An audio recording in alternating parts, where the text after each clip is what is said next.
네, 그럼 오늘 문재인 대통령의 기자회견 가운데 경제 관련 주요 내용들 좀 자세하게 분석을 해보는 시간을 갖겠습니다. 네, 김대호의 경제일기 김대호 박사 나와 계십니다. 어서 오십시오. 네, 안녕하십니까.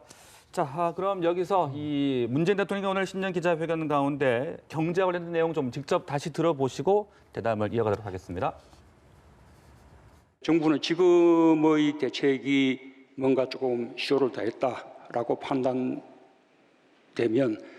또 보다 강력한 대책, 그게 끝없이 내놓을 것입니다. 크게 보면 이제 보유세는 강화하고 거래세는 낮추고라는 것이 맞는 방향이라고 봅니다.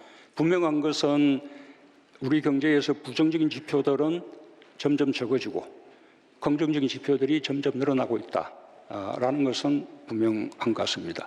그리고 우리 경제가 좋아지고 있다라는 전망도 국내외적으로 일치합니다. 네, 오늘 기자회견에서도 역시 이 부동산 정책이 상당히 중요하게 언급이 됐습니다. 보신 것처럼 부동산 보유세를 강화하고 거래세를 낮추는 방안을 시사를 했고 또 부동산 가격을 원상 회복하겠다라고까지 이야기를 했는데 어떻게 좀 평가를 하고 싶으십니까? 네, 오늘 문재인 대통령의 이 기자회견 민생 경제 부분의 첫 질문도 그리고 또 마지막 질문도 다 부동산이었습니다. 네. 신년사에서 대통령께서 부동산 투기와의 전쟁을 이제 밝히신 만큼 거기에 대해서 어떤 수단이 있느냐라고 이제 기자들의 질문에 대해서 대통령께서 오늘 상당히 좀 시장에 큰 충격을 줄 수 있는 그런 주목할 만한 말씀을 하셨어요. 네. 부동산 가격을 원상 회복할 수 있도록 강력한 정책을 펴겠다. 네. 이런 말씀을 하셨거든요. 자, 원상 회복이라는 것은 사전적 의미는 과거의 원래의 상태로 그대로 돌리겠다. 이것은 최근에 지금 부동산 가격이 많이 오르지 않았습니까?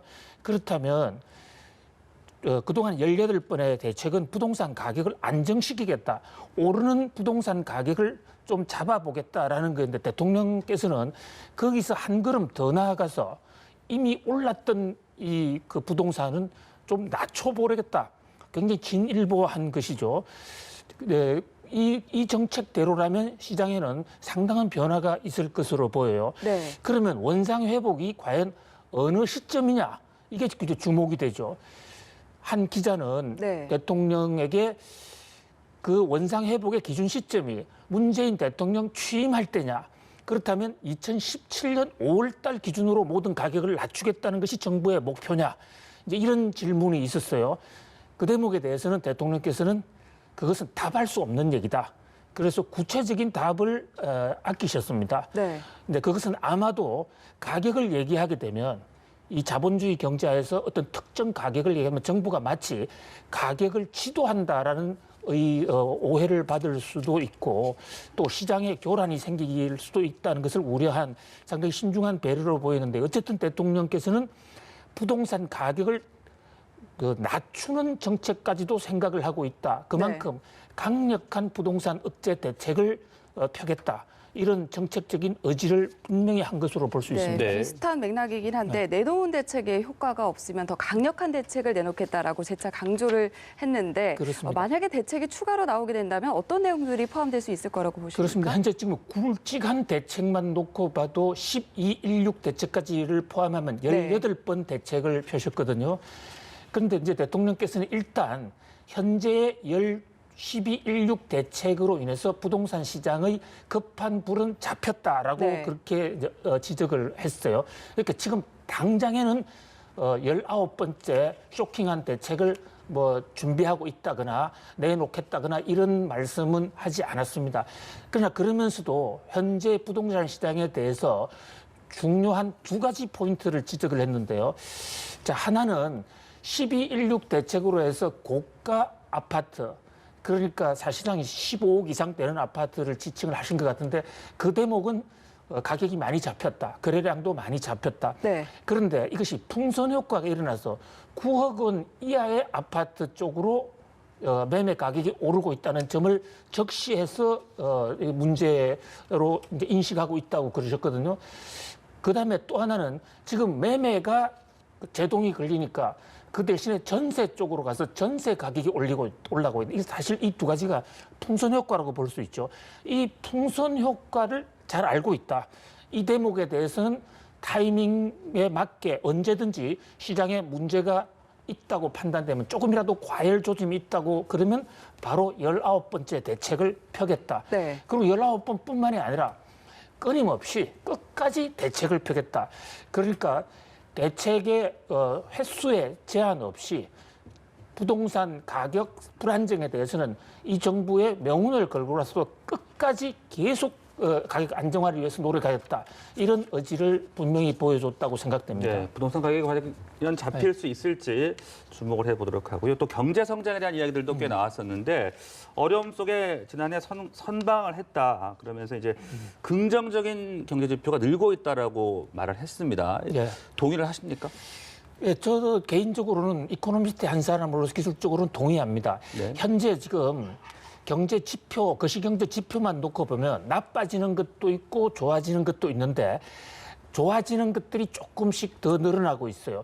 그것은 제 한 사람의 의견뿐만이 아니라 대통령도 지적했다시피 전 세계 지금 글로벌 금융기관이나 경제기구에서도 한결같이 올해 세계 경제가 작년보다는 좀 좋아질 것이다. 이렇게 전망하고 있고요. 우리 경제도 작년, 그러니까 2019년에 현재 상태로 보면 2.0% 정도 성장한 것으로 보이는데요. 대통령께서도 2.0 정도로 추정한다고 그랬습니다. 근데 올해는 그것보다는 좀 올라갈 것이다. 네. 고 봅니다. 그 밖에도 고용, 수출, 특히 이제 대통령께서는 수출 문제를 지적을 했어요. 예. 그만큼 수출을 매일매일 지표를 보고 있는 것 같은데요. 1일부터 10일까지, 1월 1일부터 10일까지 전년 동기 대비 5.3%가 늘어났다는 겁니다. 그러니까 수출도 지난해에 많이 줄었지 않습니까? 두 자리대에 줄어서 사실 수출 한국이 이제 끝나는 것이 아닌가라는 그런 우려가 있었습니다만은 일단 수출도 정가세로 돌아섰다. 그 밖에 고용 지표, 이 신설 기업 숫자라든지 모든 지표가 지난해가 거의 경기 사이클 쪽으로는 보면 최저점이 아니었겠냐. 조금씩 좋아지고 있습니다. 특히 오늘 대통령께서 주가가 오르고 있다는 언급을 하셨어요. 네. 제가 문재인 대통령 취임 이후에 이런 공공적인 자리에서 주가 언급하는 것은 매우 이례적으로 처음 봅니다. 보통 포용 성장, 따뜻한 성장, 균형 성장, 분배 이런 것에 많은 방점이 찍혀 계셨는데 오늘은 주가가 올라가고 있다. 이것은 우리 경제 미래가 좋다는 것의 상징이 아닌가 해서 자본시장에 대해서도 구체적인 언급을 하셨어요. 실제로 지난해 한 12월 말부터 주가가 지금 조금씩 오르고 있죠. 오늘도 또 삼성전자나 SK 하이닉스 같은 데는 사상 최고치 행진을 했는데 그런 면에서 전반적으로 거시경제 지표는 좀 좋아지고 있다고 보시는 것 같아요. 그런데 이제 문제는 이 거시경제 지표가 좋아진 것이 완전히 국민 생활의 삶까지 연결이 된 것이냐 아니면 지난해, 지지난해 우리 경제가 너무 좋지 않았기 때문에 기술적으로 전년 동기 대비로 늘어나는 것처럼 보인다. 이것을 이제 경제학에서는 기저효과라고 그러거든요. 네. 기저효과냐 아니면 우리 경제의 체질이 근본적으로 좋아진 것이냐. 네. 거기에 대해서는 아직은 이론의 여지가 있습니다만 일단 바닥을 친 것이 아닌가라는 그런 점에서는 네. 상당히 희망적인 신호라고 보여집니다. 네, 네. 경제 성장률과 관련된 언급을 좀 짚어봤고요. 또 타다처럼 신산업과 기존 산업 사이의 충돌에서 생기는 문제에 대해서는 사회적 타협 기구가 좀 건건히 만들어질 필요가 있다라는 내용도 나왔는데요. 이 내용들이 좀 갈등을 해소하는데 그리고 해법을 찾는데 도움이 될 수 있을지 전문가로서 어떻게 보십니까? 이 대목 굉장히 네. 대통령의 고심과 고뇌가 얽혀 있다라고 보여집니다. 사실 대통령께서는 그 IT 산업이라든지 혁신 부분에 상당한 방점을 지금 두고 있거든요. 네. 우리 규제 샌드박스라든지 또 인터넷 은행 또 데이터 3법 이런 것 사실 문재인 대통령의 의중이 많이 반영이 된 것이에요. 예. 수소경제도 마찬가지죠. 그런데 IT나 혁신 경제로 가려고 하는 대통령의 그 의지를 발목을 가로잡는 대목들이 몇 군데가 있습니다. 그것이 기존 산업하고 충돌되는 대목인데요. 바로 이 대목에 대해서도 오늘 기자회견에서 기자의 질문이 나왔죠. 타다, 이 문제 왜 정부가 확실한 입장을 밝히지 않느냐, 어중중하냐 이런데 근본적으로 타다 같은 이런 IT 분야에 대해서 대통령은 혁신을 지지하면서도 그런 산업이 나왔을 때 기존 택시 운전기사라든지 그런 피해가 있으면 안 된다. 이것은 그냥 일반적인 경사노위 같은 그런 경제 합의체가 아니라 그 끈별로 사회적 합의체를 만들자. 네. 그걸 이제 제시를 하셨어요. 그런 면에서 볼 때 그런 각 건별로 특성이 다 다르거든요.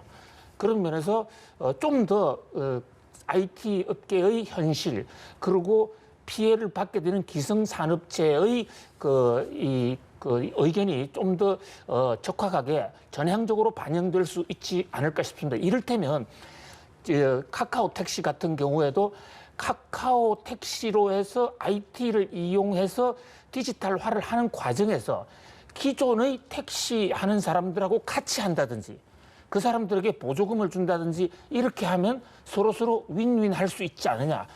대통령의 그 혁신과 기존 산업에 대한 조화 의지가 상당히 돋보이는 네. 대목이었다고 생각됩니다. 네, 그리고 이 수도권 인구 집중 현상 문제에 대한 얘기도 나왔는데 이 부분 끝으로 좀 간단하게 짚어주시죠. 그렇습니다. 지금 수도권 인구가 건국 이후에 처음으로 아니 어떻게 보면 단군 이후에 처음으로 전체 나머지 전국 인구를 지금 초과한 대목이거든요.